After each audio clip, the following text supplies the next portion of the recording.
Hello guys, Eloise is back. It's 12:28 p.m. What day is it? You know what guys? I've been out of the loop for a couple of days.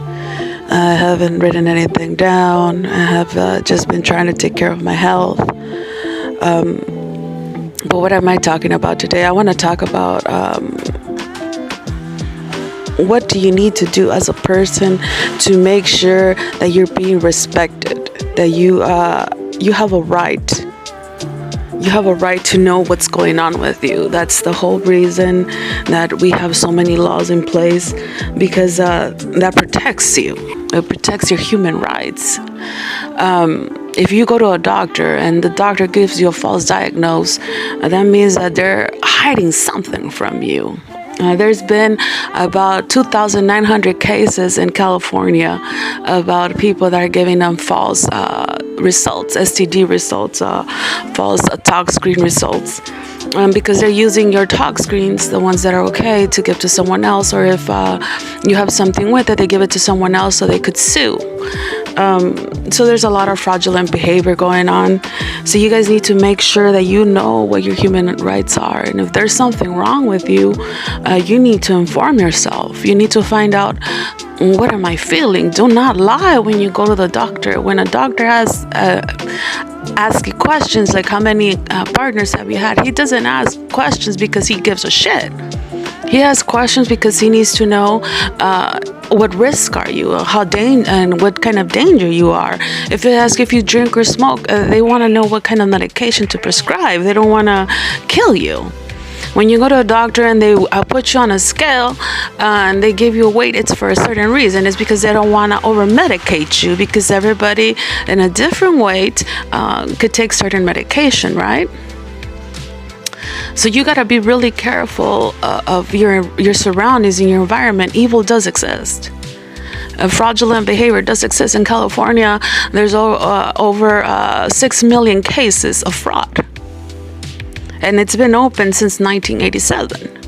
And I'm a person that knows about this because I've been a victim of identity theft for a lot of years that I've been trying to solve the problem. But it takes time. It's not easy. It's not easy being a victim of identity theft, especially when there's a lot of people using your identity theft your identity to commit a lot of fraudulent behavior. You have to keep everything documented. You have to make sure you do everything the proper way, because it gets to a point that when you're in a situation of need, that you need help, no one wants to help you because other people are taking advantage of your resources, your living resources, your food resources, your medical resources. There's a lot of people using medical to get plastic surgery now. They just go to Mexico and they'll do it for you. You know, there's a lot of doctors that see patients and they just charge it to somebody else's medical.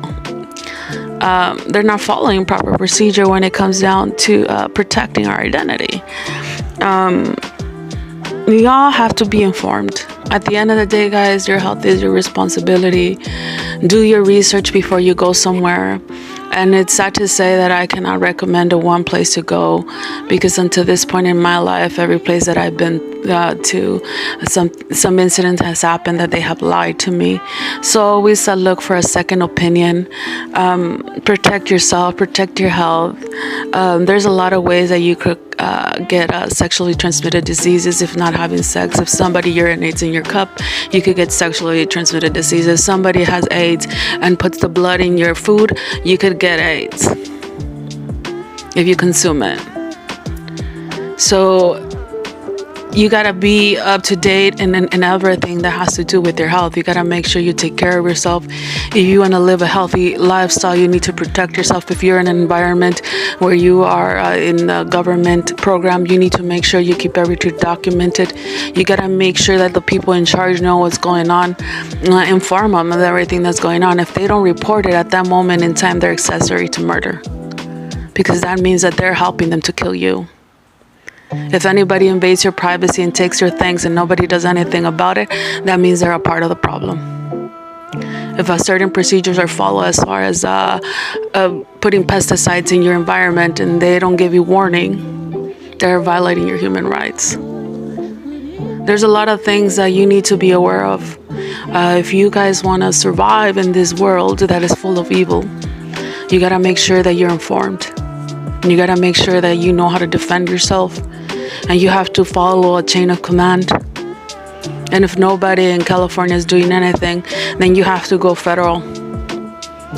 And if federal doesn't do anything, you have to go to Superior Court. So guys, you gotta follow a chain of command. It's not easy doing the right thing. It's difficult, especially when the people out to help you don't want to help you. Because nowadays, most of attorneys out there, doctors, are selling their ass for fucking I don't know what. So you could become a victim, especially if you're a person that doesn't have any family members or they consider you not important. You are a perfect specimen for them to take your organs, your blood, your wealth, even if it's a little bit. Trust me, I'm a person that's been through a lot in my life, and I have dealt with so many monsters out there that at this point in my life, I think is just my regular regimen of fuck you, that I have to get up every day and do this. That hopefully if one day I do die, there's gonna be some stupid motherfucker like me that sees this and says this is unfair. This could happen to my mom or to my sister, to my child. Do I want that? We're living in an era of chemical warfare, guys. People don't even realize it. The truth, even if it hurts, guys. Follow back, subscribe. Eloise, I will tell you fuck you, and you'll probably hate me for it.